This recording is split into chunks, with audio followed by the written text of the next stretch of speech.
What's up, y'all? I'm Teej, and I'm not so collected. I'm more of the crazy and unfiltered one. And this is another episode of A Crazy Little Thing Called The podcast that dives headfirst into the craziness of millennial life. Welcome to the shit show, guys. Welcome back, you guys, officially to A Crazy Little Thing Called, the podcast where we dive headfirst into the beautiful, complicated, and sometimes crazy thing called millennial life. Who do I have here with me? Because, of course, I'm Natalie. And I am Teej, and we do have a special guest, our first one of the season, Mr. Brookes. That's where we like put in the applause, okay? Yeah. I won't. I never do that. But yes, we have Brookes here. We've known Brookes. Everyone knows how we are. It's been 15 years. Wow. Yeah. I'm pretty sure 2007. No, I should mention that during here. Oh crap! Whose class was that? The science person. Oh, I'm really bad at that. I don't know. I think it was me, you, Clinton, and Kendra in that class. And that was the first time we met you. It was Boy? It was a lady. Boy, were you in there too? I don't remember. I don't know what period that was. I don't know what period it was, but yes, that was my one. I don't even know. I don't even remember. That's sad, Brooks. It hasn't been that. It is. I'm kidding. It has been a long time since we were in school. But now Brooks is a lovely real estate agent, and so he is here to give us all kinds of tips and tricks on real estate. But before we dive into that, Brooks, do you want to tell the people more about yourself? Yes. As I take a sip of my drink. So, I'm Brookes Cunningham. I have been in the real estate world for 8 years now. Makes us sound so old. Right. Thank you. 8 years In a of career. Like, looking back, I was 24 when I started, and I'm like, what? What? I don't know. I was doing at 24. It went by really quick, and I don't know. Mm-hmm. That's fun. What made you choose real estate? Oh, man. Actually, ever since I was in high school, maybe even before that, I don't know. I don't remember much from high school, to be super honest. But what I do remember is I knew I wanted to go into real estate. Like, that was my thing. I don't know. And it's like, before you're in real estate, you want to go into real estate because you like looking at pretty houses. Yeah. And then you get in the business, and that's the furthest thing from what it actually is. But I mean, we get a little bit of that too. But but anyway, yeah, no, I love that every day is a new day. So yes, it's kind of routine, but on the other hand, every situation, every client, all of it is just totally different and personalized to their needs. So nice. And are you just Houston or anywhere else? Well, I mean, technically I'm licensed in Texas, but I mainly focus in, well, truthfully, honestly, only Houston and surrounding areas. Okay. I mean, that encompasses Woodlands, League City, Yeah. Right. Katy. When people say Houston, and it's like 100-mile radius. Yeah. And like, I actually focused on like knowing each market, because that's what's crazy about Houston is it's like, how's the market? It's like, well, which one are you talking about? Because, I mean, are we in the Heights? Are we in Katy? Where are we here? Because literally every market is completely different. Like, and that's crazy to think about. Do you focus on each other? Right. Well, Brooks, do you focus on like a particular type or style of home? Like, do you have like a, because I'm a therapist and I have a population that I work with. Like, do you focus on selling specific types of homes? No, I actually don't. And I know this far into my career, I could definitely kind of choose a particular avenue to go down. But not to sound super cliche, but no, I'm here for the client. So whatever they're looking for, whatever they want to sell, Not to sound super cliche, but I'm in, and if I don't know the market, I'll learn the market, whatever, to be sure they're getting everything they could possibly be getting from me. So, yeah, no particular style. And then something, I don't know if people, because we'll post clips, but we don't post all clips. So we'll give you that. If people are like, hey, he looks familiar, he was on one of my favorite stations, HGTV, on House Hunters. I don't know if you knew that, Nat. Funny enough, and it was funny because when I initially had thought like we need to have Brookes on the show was the night that randomly came back on, and I think I messaged you maybe that night, like, hey, I just saw you again. So yes, are there any other accomplishments or cool things that you've gotten the opportunity to do while being a realtor or since becoming a realtor?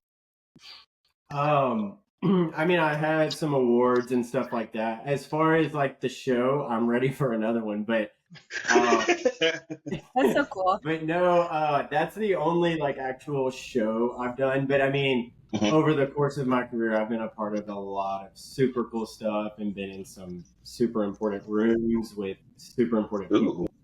But yeah, no, I messaged me and I was like, hey, I'm ready if y'all are.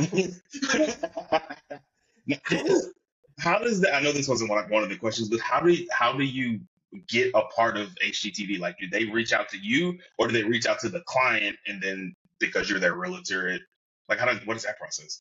So actually, and I don't know if we even want to get into this whole thing, but typically, so like for House Hunters, I can't speak for the other shows because I really don't know. But for House Hunters, they the clients, like the buyers, sign up and they interview the buyers and make sure they're qualified for the show. Okay. And then once they get approved, the buyers choose their realtor that is going to be on the show with them. Interesting. And the plot thickens on this particular one. Because I was actually the listing agent of the house that they bought.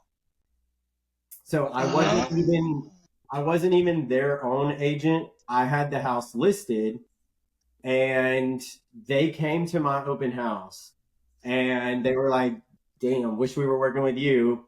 And he actually told you he's good, y'all. And fast forward, probably. Because House Hunters they've already closed on the house. It's honestly all fake. I did read that. It's all fake. It broke my little heart. So, like reality, yeah. Reality TV is definitely. Because it happens so quick. Yeah. So, crazy enough, after closing, I get a call from HGTV like 3 months later, and they're like, hey, so-and-so wants you to be their agent on House Hunters. And I was like, I wasn't even their agent. Like it was funny how that works. It was really awkward because I had to it's time to start the show, and I'm like, so what was y'all's criteria? What were y'all looking for? You're interviewing them. It's like backwards. I'm having to act like I knew what they were looking for, and I had no idea. So interesting, but really cool. I've never known anyone else, and literally Natalie can tell you. HGTV is like what I literally put on to go to sleep, so it's like my jam. I was literally just watching House Hunters before we started. So that's interesting to know the backstory. Yeah, and unfortunately, it's not what you see on TV. I mean, I feel like it's not only because in the process, like with working with you, because you were our realtor when we were trying to look for that house, that didn't take 3 weeks to find. Like that took us. We won't get on that later. That took us forever to deal with all that stuff. So seeing them do it, make it seem like it's been a week or whatever. It's like it can't be. It can't be. Yeah. But and what's funny is like it's so rare to have a buyer like actually hung up on 3 different homes. Like that's not maybe 2 kind of weighing their options on 2. But like being so torn between 3 houses, that's unrealistic. They don't all meet your criteria. Interesting. Learning something already. Well, on the same note, with you going to sleep to HGTV, I'm on the other side of it to where I like HGTV, but I'm more of a Selling Sunset type of girly and watch all of those reality shows. So, which brings me to my first question, Brookes, is since I watch a lot of those types of shows, obviously I know it's fabricated and just kind of the nature and the community in which you work in. Um, I'm curious to see how much is actually real and how much is fabricated. And so, my question to you is, how would you describe just like the real estate community, in your opinion? Is it like Selling Sunset? Are there pieces that you would identify with? Yeah, truthfully, I've never seen Selling Sunset. Okay, well, I so feel like, just well, like it's like you to wouldn't wind watch a down. therapy show because you're tired of Oh yeah, true. Well, so in my opinion, it. I would describe it as very like catty and just very like cliquish. Obviously, I know there's a Yeah, lot of networking that is involved, but it's like a yeah, competition. Like you're working with people, but yet you work for yourself. And to my knowledge, like the yeah. brokerage keeps you together as like that umbrella, but they're still like you're independent contractors. And so it's like we're friends and we hang out, but don't steal my clients. Like But, don't poach them. right. Yeah. But I want that. But I want it. I mean, I would say it's definitely pretty, behind the scenes, agent to agent can get a little catty. Yeah. And I mean, I do my best and to answer the question in short, no, it's not like the show Okay. at all. I would say sometimes it's not near as dramatic as the shows make it seem, Yeah. like fighting over a client and all that kind of stuff. It's like our clients are our clients, and I only work with people that exclusively agree to work with me. And so it's like the whole fighting for client thing is a little, which they're also selling much higher price points.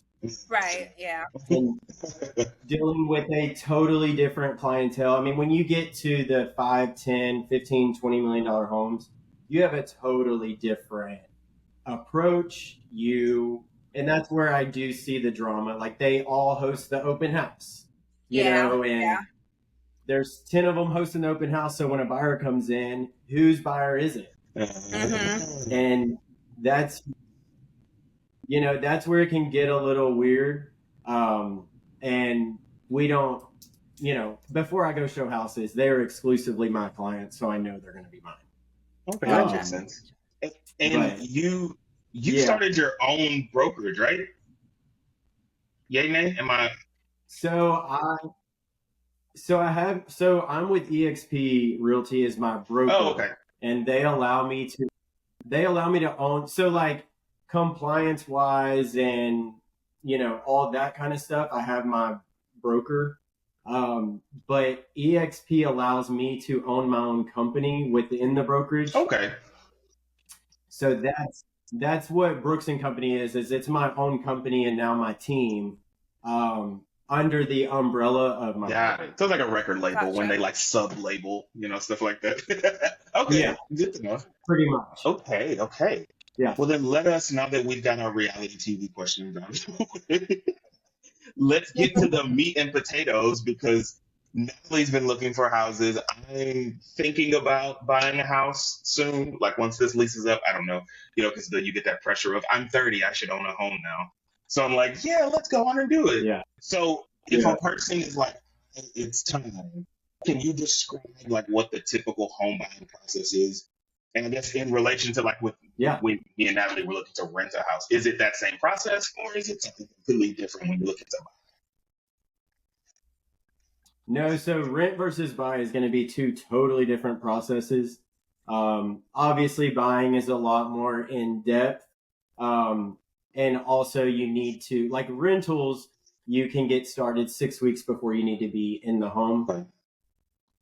With a purchase, we need to get the process started like 3 to 4 months before you actually want to be situated and closed and moved in this house. Yeah. So like for first time buyers that have a lease coming up, say the lease is going to end, it's the middle of April. So let's just say their lease ends September or October. Oh, you're so close to mine. Did you know that? but like in the big scheme of things, it seems so far away. And then when you think about the process plus another minimum 30 days to close, you're like, oh, like to where that 3 to 4 month timeline is what I've always suggested, because it gives us plenty of time to, if we find a house, we have plenty of time to get our ducks in a row and all of that. Right. And if we don't find a house, no problem. We're good on time. No reason to rush into anything. But on the other hand, if you do find the house, it's not necessarily too early. Okay. So Yeah. it's a really good timeline to be able to kind of get familiar with what your budget gets you, in what areas and all that kind of stuff. Can I ask a tangent question from that? Would you prefer people to be pre-approved prior to coming to you, or would you like for that process to go through you? Yeah, that's a good question. I don't it doesn't matter either way. A lot of buyers, which this is what I would suggest, a lot of buyers are like, we have no idea how to begin. Right. What's a lender? Like literally. No, but for real. And I mean, in everyone's defense, before I was in real estate, I didn't know what any of that was. I didn't know what the process looked like, nothing. So to answer your question, if you're already pre-approved, great. If not, that's why I'm here, and I can get you in touch with some preferred lenders that I've worked with for a long time. Obviously, you can use whatever lender you want, but I can give some suggestions, and we can just kind of have that preliminary conversation. Because it's always like, yeah, I can call the lender, but I don't know what to ask, and so it's like we have that conversation to go over what you should be asking the lender and those types of things because I mean, my goal is to make sure you feel super confident and informed when you buy your home. Like you feel like you've seen your options, you feel like you've been walked through the process, and you just feel comfortable and ready to go. That's why I'm here, because it's already so stressful that, it's already so stressful that if all of our ducks aren't in a row, it only just makes everything too much. And so, so when speaking of going through the process, what is like the first step of, I guess, obviously, I want to buy a house. Is it just like contacting a realtor and then you start the process? Yeah. Okay, so that's typically where you would recommend starting, is just contacting her, like, hey, I want to be in a house by this date. Yeah, no. So I mean, even if you don't want to be in a house till next year or the end of this year, I mean, whatever, that's why I'm here, to fully make sure you understand when you should get started, what that process looks like. Because from a timeline perspective, a lot of people can actually kind of get moving much sooner than they think, because they don't realize how long the process can last. Interesting. So, but yeah, step one is definitely get in touch with me and your agent, and they can direct you where you need to go. But more than anything, especially for a first-time home buyer, is I can tell you what questions you need to be asking and things you need to be doing ahead of time. Okay, makes sense. Ooh. Okay, well, my next question, which it kind of applies to a lot of different categories, like I guess the buyer's relationship with the realtor, as well as their relationship with their lender, and just like what they're looking for, like within the house, like when it comes to like the inspections and all that good stuff. And so what would you identify as some like green flags, red flags to be aware of when buying a house? Yeah. So like, you mean on like actual things that's wrong with the house and stuff like that? Yeah, on that aspect. And also just kind of like within your realtor or within like the lender, like, so for an example, I feel like so often people associate how realtors are like how car salesmen tend to be. and just very pushy. Now that hasn't been my experience, obviously, but I think that could be, kind of a red flag if you feel like you're being rushed, because this is Yeah. a big purchase, and so I would Right. identify that as a red flag. And so, what would you say would be some red or Yeah. green flags? No, for sure. And like again, not to sound cliche, but yes, I sell homes, but like we're not necessarily in sales. Like Yeah. I build relationships and I walk you through this process, but I'm not flashing the house trying to sell the house. Like, you know,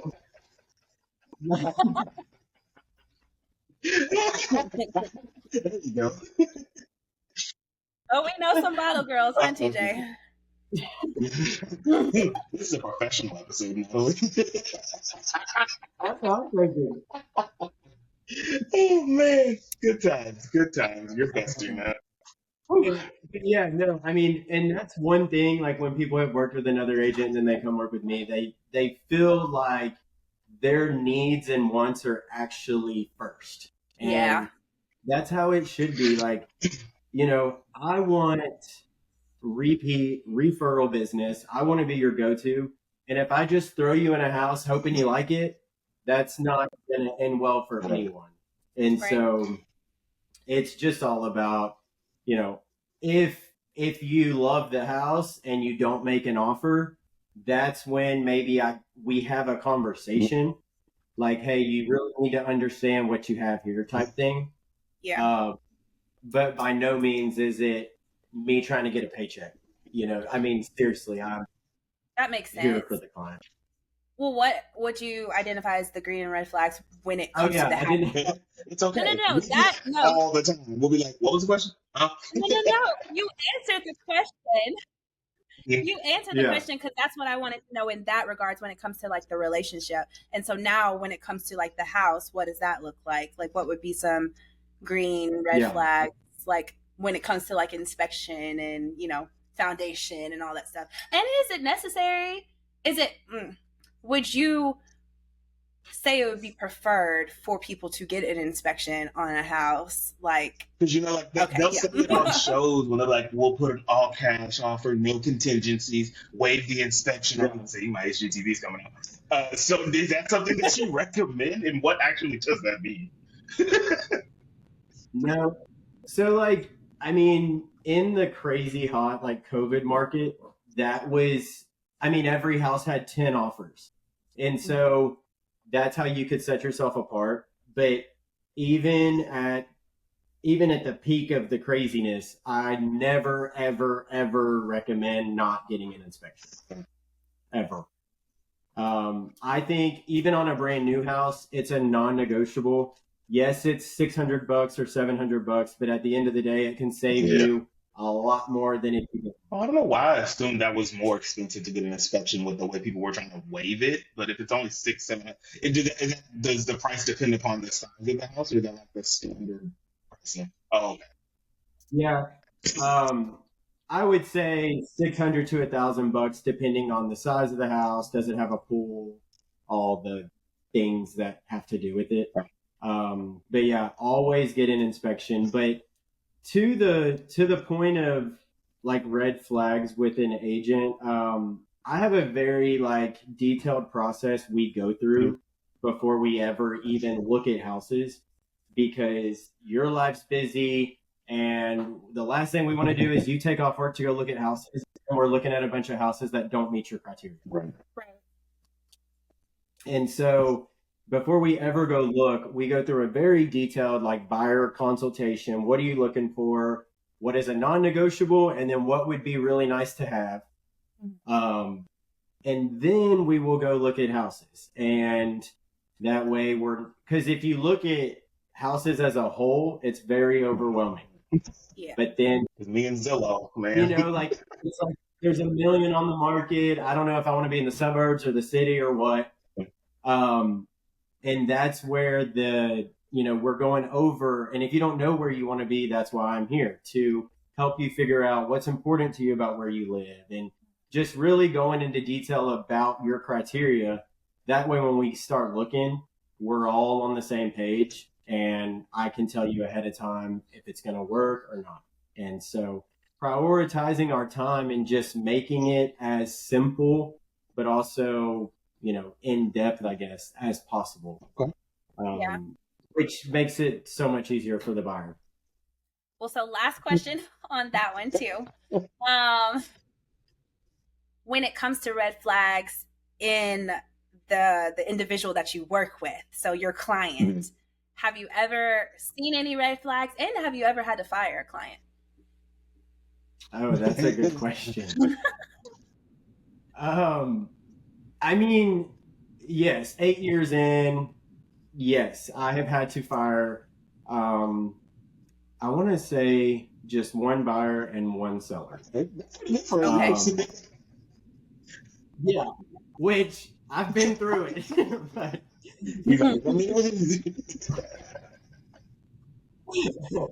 few more should have been fired, but I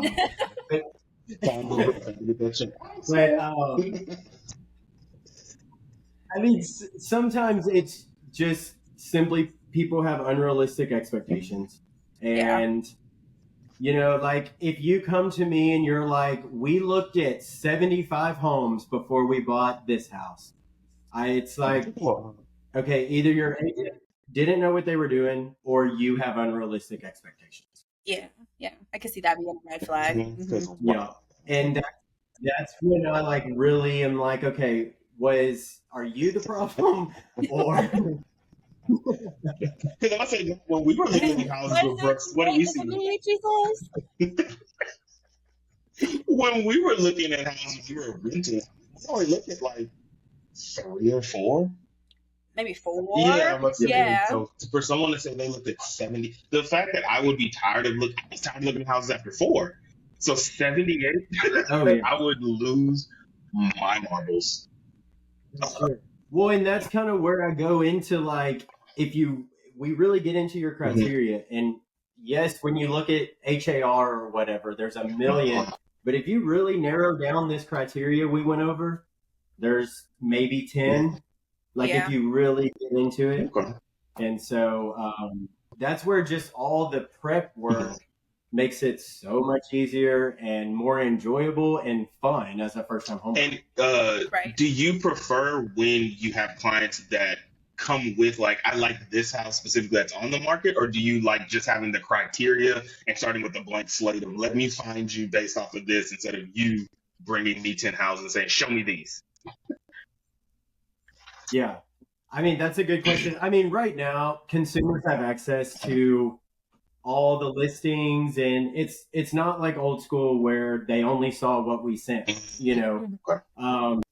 and so today it's very normal for a buyer to send me a house that they like. But at the end of the day, it's, it just is, I don't know, I guess just more of yes, they can send me these houses and I'll go through them and make sure, yes, that's what we discussed. Or you said you needed a huge closet in the primary bedroom, and there is this closet's tiny. Yeah. And I always just say, if you have any, if there's anything that bothers you or you really didn't want, but you're willing to do it kind of thing, never let that be one of your must have type things. Of course you're going to have to make sacrifices when you buy a house, but at the end of the day, never sacrifice one of your big main things that originally, I just had this happen yesterday. Actually, it's kind of wild. But I mean, they're looking in the Heights and they need a yard because they're in an apartment now and they hate having to go outside for the dog and all that. Well, we looked at a house yesterday that they really, really liked, but it had no yard. And I was like, y'all, this is your number one thing. Yeah. And so that's kind of a good example. I could have easily sold that house if I wanted to. But then what they but I really I was like, I really want y'all to think on this because that is the one thing y'all have continued to tell me. And now you're telling me you're willing to sacrifice it. It's going to drive you nuts. Yeah. And I'll come list it in a year when you're sick of living here already. Call me back for that, and I'll be like, "Told you so." But let's get the that work started. Yeah, Um, yeah. Yeah. So oh, we're back. That didn't last long. So for millennials like ourselves that are thinking of buying a house or their first house, what is some advice you would give them, and then how much realistically would you recommend like them having saved up before they purchase a house? yeah, I'm glad you asked that because every single time I have like my preliminary, See, that's to make an appearance. Oh. Hey Bella. um, Ain't she looking too? That is hilarious. Oh, Bells. um, so one thing that I'm glad you asked this because everyone needs to know this. One super common misconception with um, first time homebuyers is that you're required to put 20% down. Like that's just what everyone thinks and that's what they've been taught. But you do not. Depending on, depending on your situation and as long as you're buying a house that fits your budget very well, which we also make sure we do, um, then, then yeah. So you can put, I don't want to give a number because it's going to vary a little bit depending on the buyer's circumstances. But yeah, you can put much less than 20. Okay. So that's kind of a fun fact there. And so from the cost perspective, you're going to have whatever you want to put down. And that's a conversation that you're going to have with the lender. And it can be as much as you want or as little as, 5 or 7%. But what was I saying? Guess we had to get into. We were just giving about what advice would you give to first time homebuyers? Oh, yeah. I'm telling I you, forgot. it's been a long. This is the end of all of our days, and I'm sure it's been Yeah. all of us. Yeah. I've been in a real estate training all day, so I'm real estated out. But I understand. no, I'm never real estated out, sadly. I hope But I'm not. That's kind of how I get the money. yeah. But no, so you have your down payment, and then just from a closing cost perspective, this is where buyers really don't know, which how would they know if they've never done it? But your closing costs, I always say factor 3-ish% for closing costs, and that's 3% of the sales price. So on a $300,000 house, assume somewhere around $9,000 for closing costs. See, I wish I was that math in my head. I couldn't because math is not my so thank you for knowing that number. But also that varies, and honestly, that's going kind of high. I would rather give high numbers and then everything's better than the other way. Right. So, And I've seen in situations where lenders would give like incentives to cover the closing cost, in order for them to go with you and whatnot, or like lock you in on a lower rate. And so, yeah. But then again, these are questions that you don't know to ask or even try to negotiate. Right.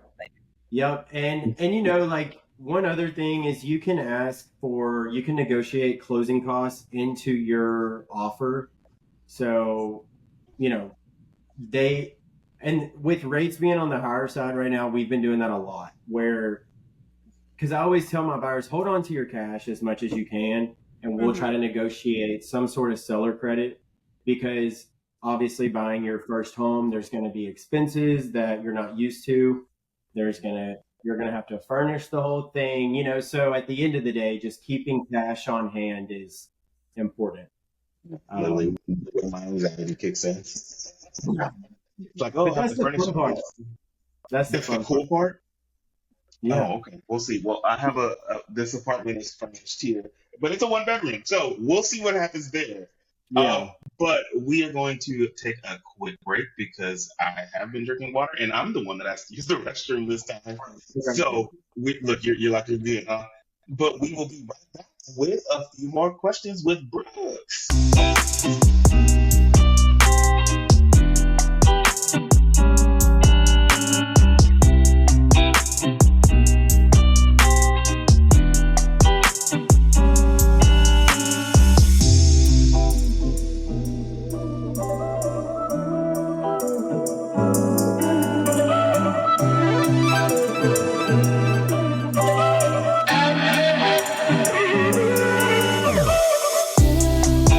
And we are back, you guys. Let's dive back into some questions. Teej, I think it's your go.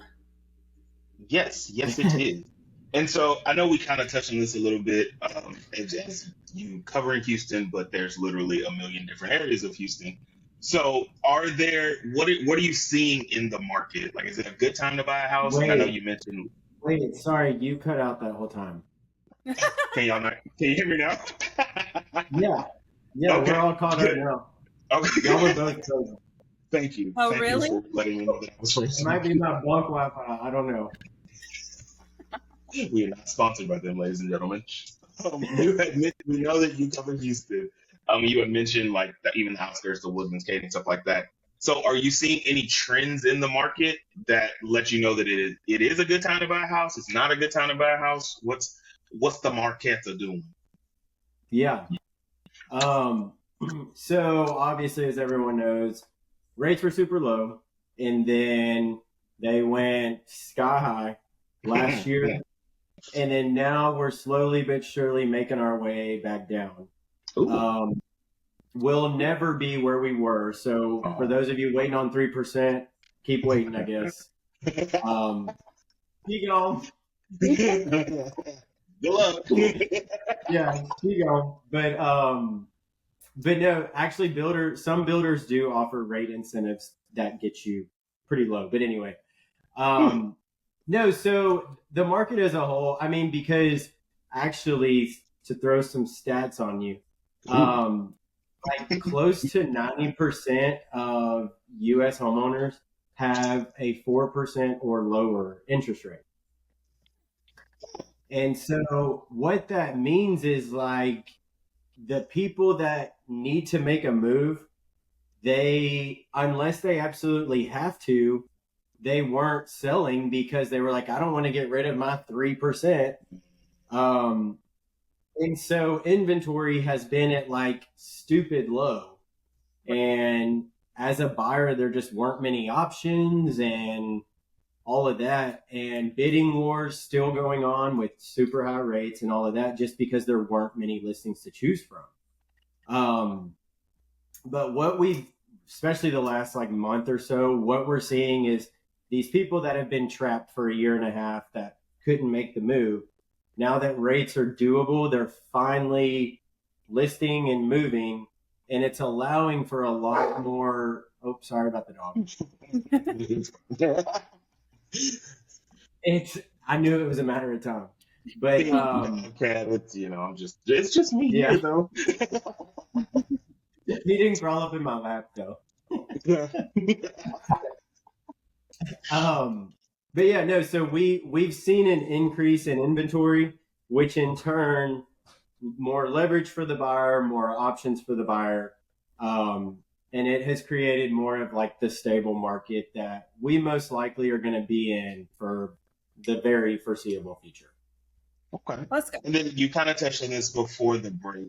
Are there incentives for first-time home buyers, or I guess things that like we said before that people don't know to ask about it because they've never done it before? So are there programs or incentives or anything like that for first-time home buyers? Yeah, for sure. So like I kind of said, builders a lot of times offer closing cost incentives, rate incentives, but also there are like first-time home buyer programs, down payment assistance programs. You have to meet certain guidelines to qualify for that. And truthfully is if you don't have to do that, it makes sense financially not to. because Okay. obviously they make up for it on the rate and stuff like that. Makes sense. But again, that's why I'm here to help guide you and figure out, based on your situation, where do we stand, and how is the financing going to work that makes most sense for you. And that's where I really, and I work with like some credit building companies that if something totally screwed up someone's credit, we can get them back on track, and then this company basically works with you and gets you to the point where you can finally buy Okay. at a very reasonable rate and all of that. So yes, they are out there. We just need to talk and figure out what makes most sense for you. Okay. Yeah. And so I think the thing that I've always heard about why you're building credit and all that stuff is because buying a home. Does actually having a higher credit score really make that much of a difference when it comes to buying a home? Yeah. Yes. Okay, good to Yeah. know. All right. We almost pushed to the Yeah. 800 club over here. Woo-woo. I mean, for the most part, yes, it does. Okay. Short Good to know. answer. Obviously, the better your credit, the lower your rate, and so on and so forth. But for the most part, over like a 740, 750, you're going to get as good as it gets. And then kind of from down there, there's different kind of tiers, I guess, along those lines. Okay. Okay. Well, in Makes- true fashion of this show, Natalie's going to take us home with a lovely question on mental health because it wouldn't be us if we didn't do that. This is my favorite question, just because it is a huge value of mine. What does work-life balance look like for you as a realtor? Because I can imagine, again, from my vast knowledge of watching Selling Sunset, they're working around the clock, and the boundaries are very like thin, just with like if they're with family or they're with friends or doing a social outing, like they're taking a call, they're doing some research, they're networking. And so I'm curious, obviously, like they're selling to a different like bracket of individuals, but like what does that look like for you? Yeah, so I'm working on it. Aren't we all? Yeah, I mean, I have leverage now, and I have help, and I have a team, to where it's not so crazy. Mhm. Because I did get to a point where like there was no Brookes separate. It was Brookes the realtor all the time. And I actually had a coach kind of bring it all to light, and he's like, "Who is Brookes?" And I'm like, "A realtor." And he's like, "No, who is Brookes?" And so that kind of got me like really like focused on like, because it can really take a toll, and I let it get past the point of where I really should have got help and all of that. But yeah, no, it is very hard. But on the other hand, I love building relationships, and that's the name of the game in this business. But yeah, I really, I have little, like, I don't answer the phone after 8:30, and have my little things that somewhat allow me to do me for just a hot minute before it starts all over. But I love it and wouldn't trade it. Yeah. And so, what And is? I get a massage. I do get a massage like every 2 weeks. Nice. Yes. Who do you go to? Because I have a massage in the membership, so I go monthly. But is there someone else I should be going to? There's one I live in the Memorial area, and there's one called Harmony, and they're amazing. I live literally They like right past the energy corridor, like in between energy corridor. oh Literally right there. oh wow, okay, Yeah. I'm at Bell 2910. Okay, I'm on Barker Cypress. Literally. Okay. Okay, good to know. Yeah. The last thing that I'm kind of tapping on to the work-life balance thing. So, what does a typical day look like for you? On average. Yeah. So in the morning is I wake up super early, Wish. 5:30 or 6, Oh, something like that. you and Natalie are besties. Yeah.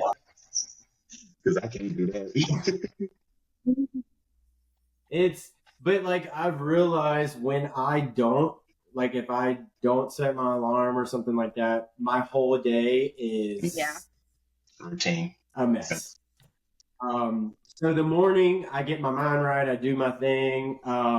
I go work out. I work out 7 days a week. Jealous. Yeah. And after that, I have my like follow-ups and all of that in the morning. And obviously if there's things going on, things get rearranged. But for the most part, in the mornings is follow-up, getting in touch with everybody, making sure everybody's good to go and settled. And then in the afternoon is typically listing appointments, showing houses, negotiating contracts, all that kind of stuff. And then that's pretty much it. I mean, obviously there's buyer calls in the meantime, going over the process with them and this and that and emails and a lot going on. And because we have a lot of duties every day, like you were making sure making sure this inspection's scheduled, making sure we've negotiated this inspection, making sure my listing got the offer we were waiting on. And it's just a lot of moving parts. All the time. Everybody. Yeah. Like I go take a shower and I get out of the shower. I mean, a 10-minute shower and I have 3 missed calls, 12 texts from 12 different people. That sounds like me texting Natalie when she in a session. Like, hey, you busy? How was y'all today? Yes, you are. My phone was going off, and all I see is Brookes and TJ, and I was like, sorry. Well, I think that's all the questions we had for you before we get to our last segment. But is there anything that maybe we didn't cover or ask that you feel like is important for people, specifically our age, to know when it comes to real estate, home buying, or anything, like I said, that we might not have asked that you're like, uh-huh? I mean, I would say my biggest piece of advice is talk to your trusted realtor before you do anything at all. Like, anything at all, as long as you have a good trusted agent that truly is going to put you first, get in touch with them. Y'all discuss a game plan. Because the process and what happens next and all of that is going to depend on you and your situation. I'm not going to send you lenders to get in touch with if you're paying cash. And I wouldn't know that if we didn't go through a process and have that conversation. And so just more than anything, get in touch with an agent who knows the market, knows what's going on, that can really, because I think people have worked with so many not good realtors that it's hard for them to see the value in a good one. And you don't know what you don't know, And so I just feel like bringing to light what they don't know and showing the value and showing why you need me truthfully is very worth it. And then one other piece of advice is don't go look at new construction, like with a builder. Don't go look at new homes without your realtor. Why do you make that face? This is awkward. Because I was just curious because I was looking in between Houston and Beaumont, and I'm still undecided still.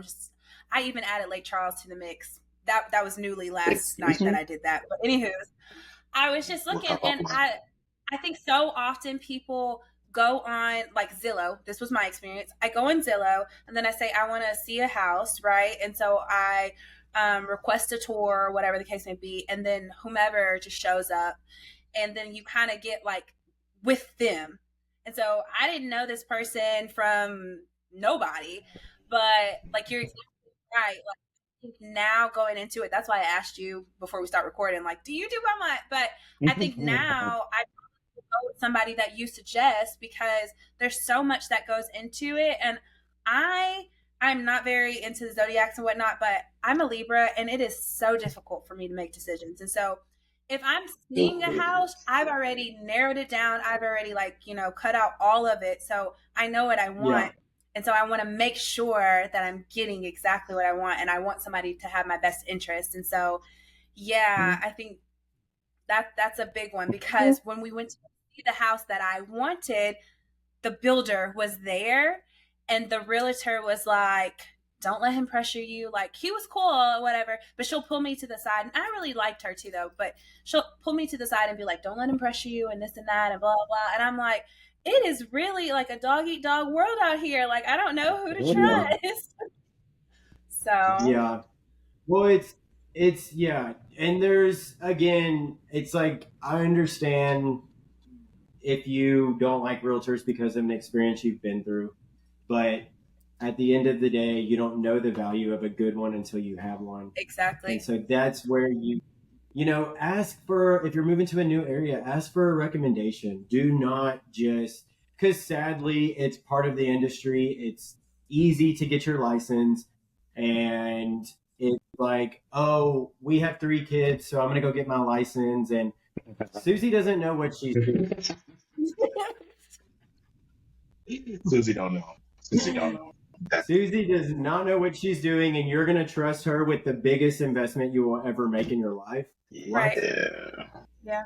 And like, so, I kid you not, she showed up, and again, no doubt to her, but like, she showed up like just all discombobulated. Like, she had just had like dental surgery, and I'm like, girl, we could have rescheduled. Like, why are you here?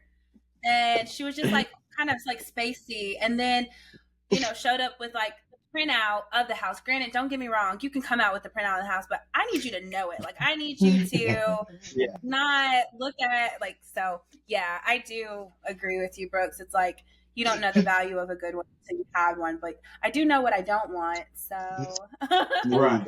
There you go. That would do it. Yeah. Okay. Yeah. So that's really my last piece. It's just call me before you do anything. That's all I got. And before the episode is over, we will give you a chance to give all your contact information for our Houston listeners that are interested, or I guess anywhere, because I'm sure you've been here for 8 years. You know people everywhere. So we'll definitely give you an opportunity to give your contact. But before we do that, well, I'm actually, like I said before, I'm super excited because this is the first time we're getting to do this, because we just introduced this game this season, and you're our first guest of the season. So it is time, rubs hand together like some creepy man, to play the big 3, which, if you did not watch our pilot episode for the season, then why not, first of all? But this is the game where our guest gets to pick 3 of our 7 categories, and Natalie and I have pre-written questions for each of the categories. I don't know what Natalie's questions are. She hasn't seen mine, and our guest does not know which one of us wrote for which category. They are just going to pick 3, and then they have to answer that question in 3 words or less. So no pressure at all, Brookes. But if you need a reminder, do you need a reminder of the 7 categories, or are you prepared? I do. You do. Okay. So our 7 categories: we have family, we have friends, we have. You know what? For you, Brookes, I'm gonna put them in the chat so that you can refer to that. How about that? So we have, for the people out there, this is going to test my typing ability. We have family, we have friends, we have self-care, we have hustling, which is basically careers, we have culture, we have adulting, and we have everyone's favorite topic, love. I don't get an apostrophe there. Okay. So you were going to pick 3 total, but you can pick 1 at a time. Whichever of the hosts has that question will read it. And again, you have to answer it with less than in 3 words or less. Are you ready, Mr. Cunningham? Okay. Yeah, I'm going to go with family first. That is me. I'm nervous. And this one may be hard to answer in 3 words, Summer. How do you balance individual aspirations with family obligations? In 3 words. If you go over, it's okay. Okay, let's go 3 words or just one sentence. That's why you need to pick mine. No, I'm good. I would say, in short, time blocking. like scheduling, Okay.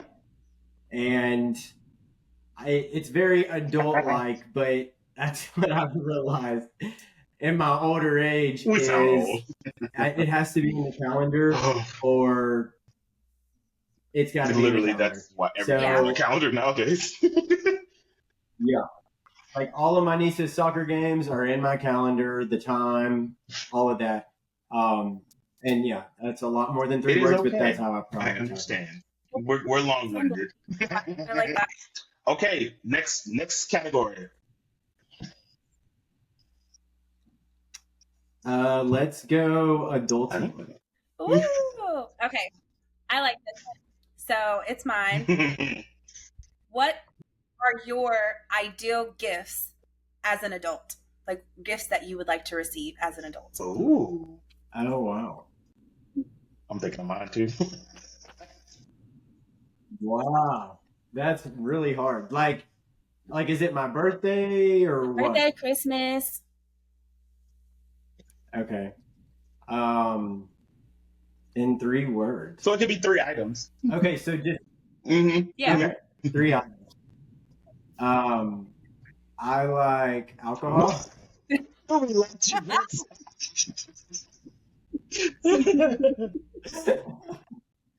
I actually posted this yesterday, but I love a handwritten note or card. Nice.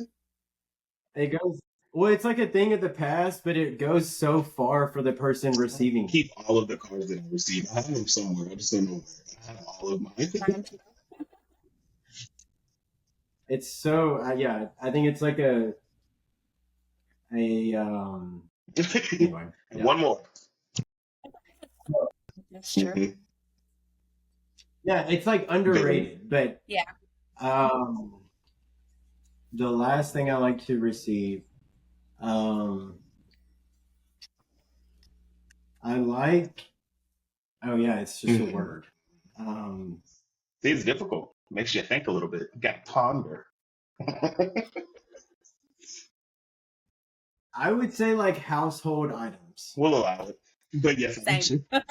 somebody bought me a wine opener, electric one, and I was like, "Oh, you know me so well." Yeah. I'm like, that's when you know I'm getting old when I get it like an air fryer for Christmas, and I'm like, yes. I'm literally making an air fryer pizza. This past Christmas, I got a whole toolkit, and when I tell you, I was ecstatic. I was like, yes, because I love hanging up stuff. I love building stuff, and so I'm like, and it's lime green, like it's lime green and black. Like I'm like, okay. Is that the one you kept in your trunk? Yeah. In your truck? Oh no! I have it in my closet right now. Okay. This is a new one. I just got. Oh, look at you, fancy! I'll ask you offline. Who got you that? All right, one more category, Brookes. I'm excited about a vacuum. It's like, wow, yes, I'm ready. they're.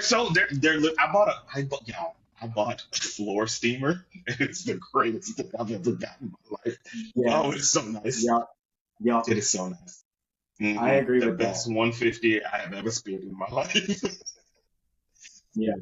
Right, Brooks, you got one more category to choose from. Choose wisely, because you never know whose it might be. Let's do friends.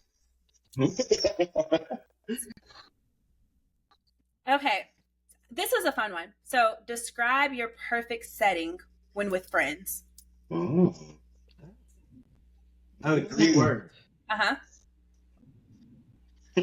Six guy ponders. Drink in hand.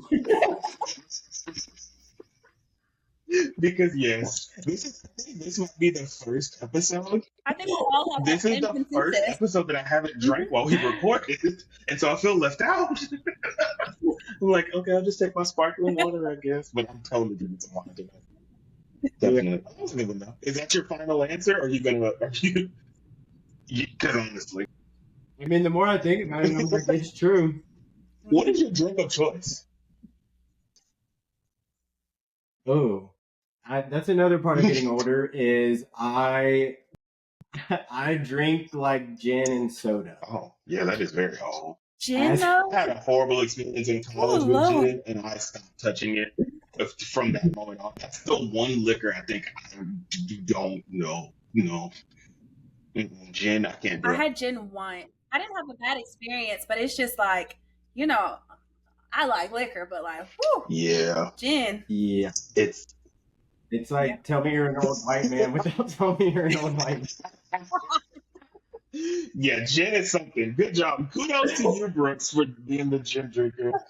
But also kudos to you and thank you for coming on our lovely show. We definitely want to give you the opportunity to give, if people want to contact you, if they have questions for you, if you want to throw out your social media, if you want people bombarding your email, you can totally do that too. Whatever you want to give the people. Yeah, I'm happy to help. So I guess do I give my Look, I number? wouldn't give the phone number. I would just give you email. I'm not saying because you're going to be able to go a whole bunch of spam watch lists. So my email is my name. So it's brooks@brookescunningham.com. And then social. Do you have a business page, a Easy business enough. Instagram? I know I follow your regular one, but does it become your? Yes. Okay, throw that out there too. No, I Okay. have two. Since I started the team, now we have a team Okay. Instagram. But mine is Brooks_Cunningham is my personal. Just go there. You can get where all you got to go from there. And I will put that in the show notes for this lovely episode. So wherever you get your podcast, look in those notes and we'll have all of his social media and his email there for you. And then, of course, be sure to follow him. Be sure to follow us at Crazy Little Pod on Instagram and the TikTok. Leave a comment. If you have questions for Brooks, you can also put it in the comments on our Instagram post, and we will definitely send him his way. Sorry. Towards the end of this, I get a little whoop-de-whoop-de-whoop. But on that note, Natalie, is there anything else that you have for our lovely listeners? No, well, the only thing I can add is also if you have a question for TJ and I, yes. you can send it to where, TJ? crazylittlepod@gmail.com. We love to get all up in y'all's business and help y'all because, like I like to say, And remember, we have a therapist that's not your therapist, and you have a mentally deranged person, me, who is trying to be better. So feel free to reach out to any of the socials. Again, that'll all be in our show notes. Thank you so much again, Brooks. This has been very helpful for me. So you will be getting an email from me as well. Me too. I think I asked more questions for myself. Yes, you will get an email from me because yes, my lease is up in November, so it's probably time. So I will definitely be contacting you soon. But on that note, thank y'all again. Yeah. Thank you everybody for listening, and we will see y'all in 2 weeks.